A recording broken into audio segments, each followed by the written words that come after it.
한국 국회 상임위에서 여당 단독으로 대북전단 살포 금지법이 의결된 데 대해 미국의 인권 전문가들은 북한의 요구에 굴복한 것이라고 비판했습니다.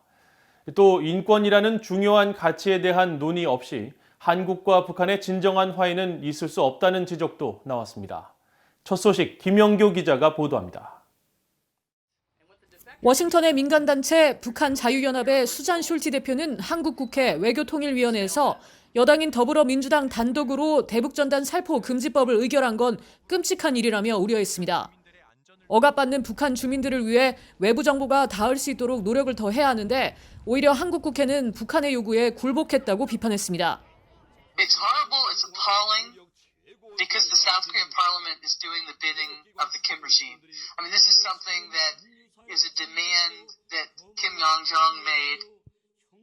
숄티 대표는 그러면서 한국 국회는 표현의 자유와 북한 주민들의 인권을 지킬 도덕적 의무가 있지만 그 반대로 행동하고 있다고 지적했습니다.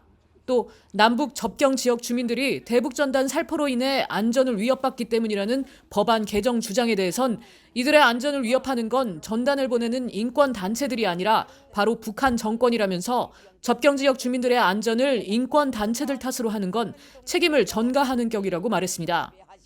로버트 킹 전 국무부 북한인권 특사는 북한의 완강한 태도에 한국 정치인들이 보여주기식 응대를 하는 것 같다면서 대북전단 살포 사안이 정치적으로 이용된 불행한 경우라고 지적했습니다.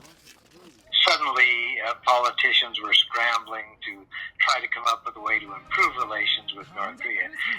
It seems to me that this is giving in to North Korea because the North Koreans are being obstinate, and because the North Koreans are being obstinate, we have to be nice to them. I don't see that it's moving things in a very positive direction. 킹 전 특사는 그러면서 진정으로 문제 삼아야 할 건 북한 내에서 정보에 대한 접근성을 개선시키기 위해 우리가 무엇을 해야 하는 것이냐 하는 것이라고 말했습니다. 그레그 스칼라튜 미국 북한인권위원회 사무총장은 대북전단 살포 행위는 얼마 전까지 한국 국방부도 스스로 해왔던 것이라면서 갑작스러운 한국 정부의 태도 변화를 지적했습니다. 그러면서 대북 인권 단체에 대한 한국 정부의 조치가 점점 강도를 높여가고 있다고 우려했습니다. First, we saw indifference toward North Korean human rights organizations. Then we saw repression, and now we're seeing open hostility with punishment. 스칼라튜 사무총장은 이어 북한의 인권이라는 매우 중요한 가치를 논하지 않고는 한반도의 통일을 준비할 수 없다면서 북한의 인권을 무시하면 진정한 남북 화해를 이룰 수 없다고 말했습니다.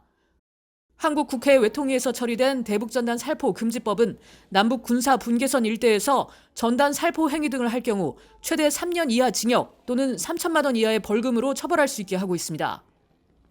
전문가들은 한반도의 통일과 평화는 민주주의 기조 아래 이루어져야 한다면서 한국과 북한이 관계를 성립해가는 과정에서 민주주의적 가치가 결코 희생돼서는 안 된다고 강조했습니다. VOA 뉴스 김연경입니다.